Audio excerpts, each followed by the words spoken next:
रामकृष्ण देव कहते कि काम और कांचन ही माया है। व्यक्ति दुखी क्यों है? व्यक्ति इसके लिए दुखी है क्योंकि उसका मन काम और कांचन में, लस्ट और गोल्ड में आसक्त है। किस प्रकार से इस काम और कांचन से हम दूर हो सकें, अर्थात इसकी माया से कैसे हम दूर हो सकें, तो यह श्री रामकृष्ण देव ने अपने जीवन से ही दिखला दिया था। वे क्या करते कि विवेक करते। विवेक शब्द का अर्थ क्या है कि क्या नित्य है, क्या अनित्य है, कौन सी वस्तु मुझे सुख दे सकती है, कौन सी वस्तु मुझे दुख दे सकती है, और जो वस्तु मुझे सुख देती है उसका मुझे ग्रहण करना चाहिए, और जो वस्तु मुझे दुख देती हो उसका मुझे त्याग कर देना चाहिए।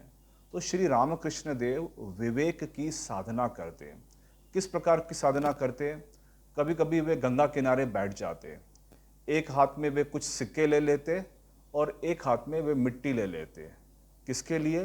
ताकि उनका मन कांचन अर्थात कि पैसे के मोह से उनका मन पूरी तरह से दूर हो जाए।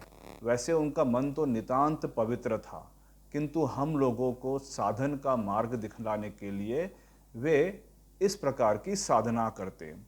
तो श्री रामकृष्ण देव क्या करते?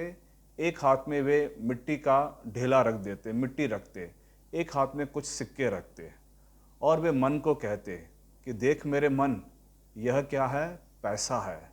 इस पैसे के पीछे ही पूरी दुनिया पागल है। इस पैसे से क्या मिल सकता है? इस पैसे से कपड़े लते, ऐशो आराम की जिंदगी, दास दासियाँ, सब कुछ मिल सकता है। इस पैसे को कमाने में भी कष्ट है, इस पैसे का संरक्षण करने में भी कष्ट है। अगर इस पैसे का नाश हो जाता है तो भी इसमें कष्ट है, दुख है।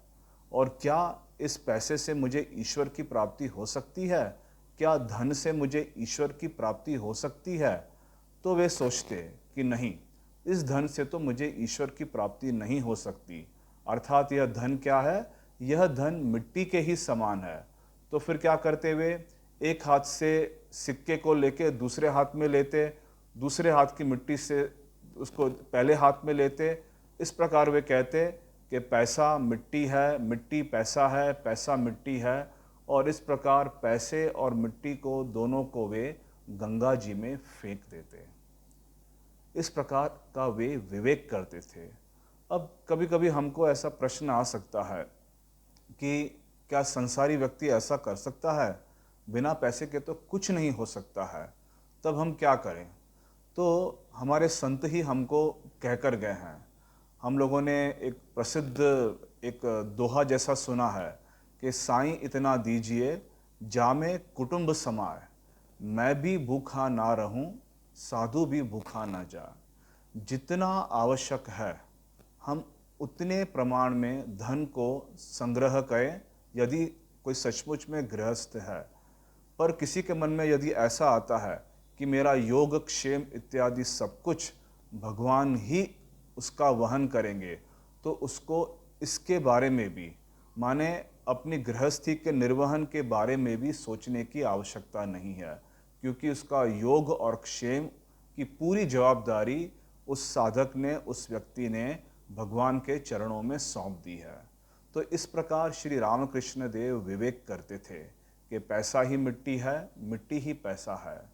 इस पैसे से कुछ हमको थोड़ी सी वस्तुएं प्राप्त हो सकती है, पर यह पैसा यदि इसके संग्रह करने में ही, धन संग्रह करने में ही यदि हमने अपनी पूरी जिंदगी उसमें डाल दी, बर्बाद कर दी, तो जिसके लिए हमारा मनुष्य जन्म स्वीकार करना हुआ है, अर्थात ईश्वर प्राप्ति के लिए, उस उद्देश्य से हम वंचित हो जाएंगे।